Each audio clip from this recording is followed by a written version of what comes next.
queridos amigos e amigas, mais uma vez estamos juntos para compartilhar a palavra de Deus, os conhecimentos que nós temos aí nos evangelhos oferecidos por Jesus Cristo para nossas reflexões, oportunidade de crescimento também de fé para nós, para todos nós, né? Ao olharmos essas histórias e analisarmos as falas, analisarmos os processos e os procedimentos que envolvem as histórias que Jesus construiu e deixou para nós aí como fonte, né, de fortalecimento para a nossa fé também.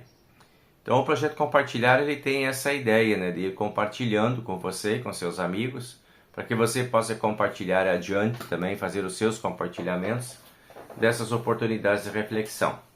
Nós aqui da comunidade São Mateus e Cachoeirinha estamos compartilhando com você essa palavra, para que você possa ter oportunidade de reflexão também e convidar os seus amigos para essas reflexões. Nós estamos acompanhando as histórias bíblicas do Novo Testamento. Estamos com Jesus agora no encontro com o jovem rico. E esse texto está em Mateus capítulo 19, que você pode encontrar aí na sua Bíblia para leitura, Marcos capítulo 10 e Lucas capítulo 18. Ali você vai encontrar todos os detalhes desse encontro importante e significativo de Jesus com o jovem rico. Então, o que nós podemos aprender com essa história? Primeiro, nós vamos ver que Jesus está, como sempre, disponível, né, para o acolhimento de todas as pessoas que chegam até ele. Ele não dispensa ninguém, ele acolhe a todos. E agora ele tem a oportunidade de ter um encontro com uma pessoa assim, de uma posição relativamente boa, econômica, né, socialmente, chamado de jovem rico. Então não tem nome o personagem. Normalmente essas histórias assim, quando aparecem no Evangelho sem um nome, tem um propósito que seria de nós colocarmos o nosso nome ali, né, nesse personagem. De nos vermos como aquele personagem que por vezes também temos situações semelhantes a essas situações que são vividas por esses personagens. Então vamos colocar aí também o nosso nome, né, e podemos ver como que isso chega à nossa vida e como que isso pode nos visitar também. O que nós temos ali? Esse jovem vai ao encontro de Jesus, interessante que é jovem, né? Uma pessoa que está aí talvez iniciando a sua vida, né, na juventude, e já está muito bem economicamente, é considerado uma pessoa rica, né? Então já tem muita coisa. Ele também tem uma outra característica que, embora ele sendo rico, digamos assim, vamos imaginar uma pessoa que tem muita riqueza, né? Pelo que a gente pode perceber ali na história, não era pouco, digamos assim, as posses, né, desse jovem. Jovem e já bastante assim evoluído, né, economicamente. Mas faltava alguma coisa para esse jovem, e esse jovem vai buscar Jesus, né? E ele chega para Jesus com uma pergunta que pode ser a tua, que pode ser a minha, que pode ser de qualquer outra pessoa, né? Sendo nós jovens ou não, estamos com essa pergunta sempre na nossa cabeça também. A pergunta dele é: bom mestre, o que farei para herdar a vida eterna? Então essa era a inquietação do jovem, né? Eu tenho tudo, mas me falta alguma coisa. E talvez era porque não estava encontrando significado, não estava preenchendo todas as suas expectativas, aquela riqueza dele, né? Talvez pudesse ser um sentimento de tá faltando algo, né? Eu tenho tudo, mas não tenho tudo. Também falta alguma coisa. E ele procura em Jesus, porque Jesus está passando pela vida dele agora, e nas abordagens de Jesus, o assunto de transcendência, de vida eterna, é muito constante. Jesus está sempre convidando as pessoas a pensarem sobre esse estar aqui e o estar lá na outra vida, e ele vem para fazer abrir esse caminho, né, para nós, fazer esse link aí, para que possamos ter acesso às bem-aventuradas bênçãos que Deus tem para todas as pessoas, entre elas a vida eterna. E esse jovem então vai perguntar para Jesus, vem buscar, eu estou precisando disso, né? Eu quero saber o que eu tenho que fazer para ter a vida eterna. E aí Jesus então vai começar, acolhe a pergunta, né? talvez rapidamente reflete sobre o que responder para uma pergunta dessa, mas não responde diretamente. Jesus não diz faça isso, faça aquilo. Jesus começa uma conversa com ele, né? Então, Jesus vai perguntar para ele: você sabe os mandamentos? Porque normalmente era isso, né, que as pessoas tinham nessa época. Elas tinham a lei, o evangelho não existia ainda, estava agora sendo construído o evangelho. Então, o que vocês têm de ensinamento na igreja de vocês? Você conhece os mandamentos? Porque os mandamentos eram o conteúdo da igreja, até aqui, da igreja do Antigo Testamento. Então, busca lá nas suas leis, busca lá nos mandamentos, o que você vai encontrar lá.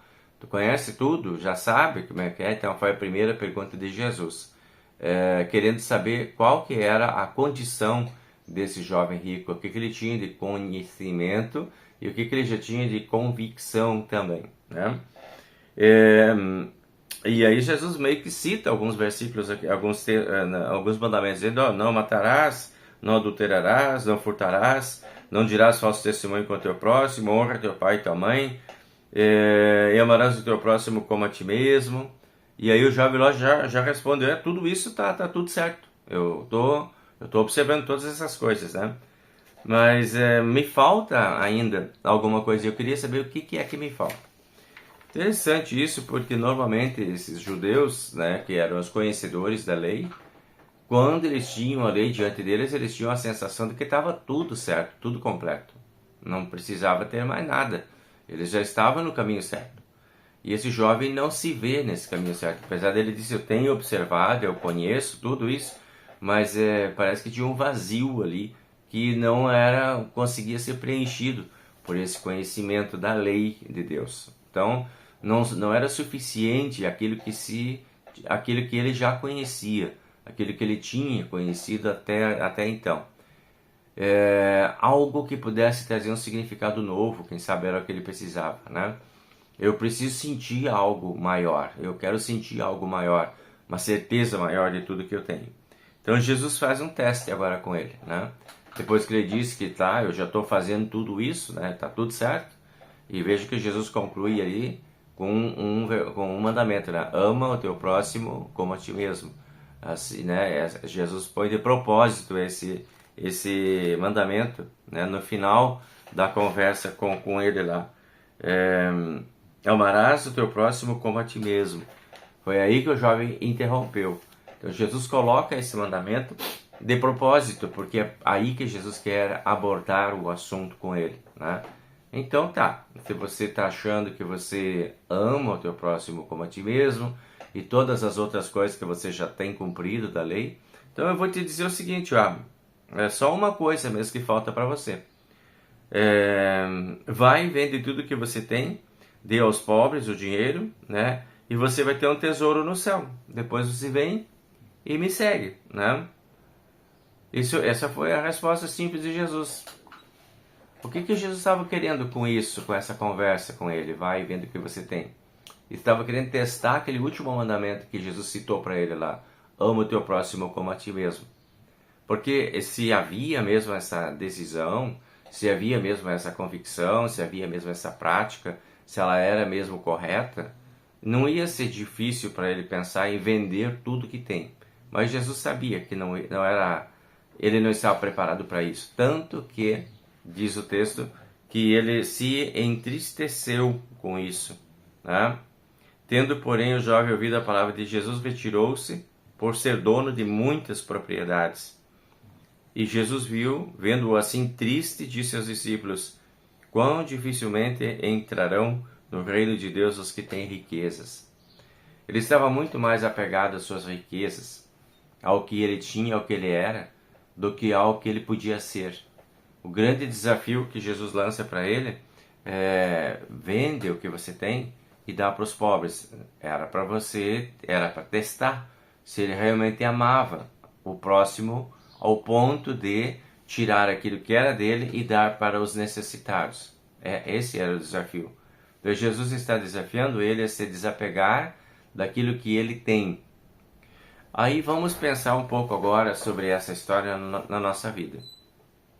Nós também temos, talvez não seja o nosso caso, né, de sermos assim ricos e temos muitos bens, muitas propriedades como esse jovem, mas nós temos muitas coisas que são nossas, nosso tempo, nossas habilidades, nossas posses, né? Sejam elas muito ou poucas, mas são nossas. Nós temos aí as coisas que são nossas, que nós colocamos lá debaixo da nossa responsabilidade. Isso é meu. E aí a gente tem essa questão, né, de eu quero ter um lugar com Cristo lá no céu, também quero morar com Cristo lá no céu. E Cristo chega e diz para mim, pois é, agora chegou a hora de nós fazermos aí o noves fora, o teste. Você é capaz de se desfazer, você é capaz de abrir mão das coisas que você já tem, das coisas que você já conquistou, para o bem das outras pessoas, para demonstrar amor ao próximo, você é capaz? Esta foi a questão que Jesus levantou para aquele jovem, e esta pode ser a questão que Jesus continua levantando para todos nós que somos as pessoas do segmento do Evangelho. Quanto que nós estamos dispostos ou disponíveis para abrir mão de algumas coisas que são nossas, nossos confortos, nossos bem-estar, para entrarmos na história das outras pessoas que estão menos favorecidas, que estão com menos condições, que estão com mais desafios. Quanto que a gente tem de disponibilidade de se envolver com as histórias de tristeza, de dores, de lamentos das pessoas. Não é só vender os bens e dar dinheiro para as pessoas, mas é ter tempo para as pessoas, é se envolver com as pessoas, é ter disponibilidade de acolher, de acudir, de abraçar, de se envolver, porque era isto que iria acontecer na medida que aquele jovem vendesse tudo que ele tinha e fosse distribuir aos pobres. Ele ia se encontrar com esses pobres nas suas escassezes, né, nas suas dificuldades, nas suas misérias, nas suas dores. E ali ia se exigir desse jovem muito mais do que só dar dinheiro para pagar as contas. Não era isso que Jesus estava pensando, né? De um pagador de contas, de um resolvedor de problemas, mas de uma pessoa que estivesse mobilizada pelo próximo ao ponto de se desapegar um pouco de si, doando seu tempo, doando seus talentos, doando suas habilidades, doando sua sensibilidade para que a outra pessoa pudesse ser abraçada, acolhida e cuidada. Nós temos muitos desafios que nos cercam, né? Nós estamos vivendo agora, por exemplo, um grande desafio, que é esse desafio desse grande acidente climático que aconteceu no Paraná, né? Quanto a gente está vendo de pessoas que se desapegam, né, de tudo aquilo que tem e que se lançam em direção àquelas pessoas necessitadas, lá pessoas que têm condições de fazer e fazem, né? Doando seu tempo, doando suas habilidades, doando seus recursos, fazendo algo por aquelas pessoas que agora estão necessitadas. Então Deus vai colocar no nosso caminho também situações assim para testar a nossa fé e a nossa disponibilidade. É necessário ter esse desapego. A pergunta era o que eu tenho que fazer para ter a vida eterna. A resposta de Jesus é essa. Você desapega. Desapega daquilo que você tem e olha para o teu próximo. Isso é necessário. A tua fé em Jesus Cristo, ela vai te salvar, porque Jesus Cristo prometeu isso e é de fato que assim que acontece. Nós somos salvos pela fé, não pelas nossas obras. Isso está muito claro no Evangelho. Mas se não tiver obras, essa fé é questionável. É isso que Jesus também deixa muito claro. E aqui Jesus está desafiando esse jovem a comprovar a sua fé através das obras. Vai vendo o que você tem. Vai e abre mão daquilo que você é, daquilo que você possui, para atender, para colocar em prática a sua fé. E por vezes poderá acontecer, e poderá não ser poucas vezes, em que será exigido também de nós o desapego para comprovar a nossa fé em Deus. Então a nossa fé não vai ser só de palavras, a nossa fé não vai ser só de projetos, mas de ações, e é isso que Deus quer de nós. Vai, vende o que você tem e doa aos pobres o que você tem, o teu recurso, para que os problemas sejam resolvidos. Então, as necessidades humanas, que nós podemos chamar de pobrezas ou escassez, elas estão no pacote da fé, estão junto no pacote da fé.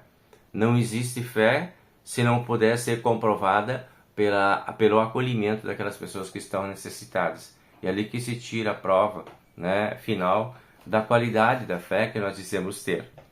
Então esse jovem, ele pode ser então uma pessoa muito rica, né? A vida dele pode ter levado ele a muitos sucessos por causa das suas riquezas, mas havia uma lacuna, né? A preocupação com a vida eterna, está preocupado com a sua alma.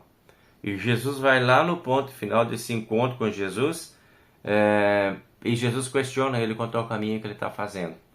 Um bom questionamento: será que o caminho que você e eu estamos fazendo é o caminho bom? É o caminho certo? O caminho do jovem não estava sendo certo, ele estava faltando algo naquele caminho. E Jesus lança essa ideia de coloca no teu caminho, na preocupação com as outras pessoas também. Põe aí no teu portfólio de preocupações as necessidades dos outros também, não só as tuas. Então o caminho não estava completo, o caminho poderia até estar errado. Então eu precisava fazer um ajuste no caminho, uma mudança de caminho, né?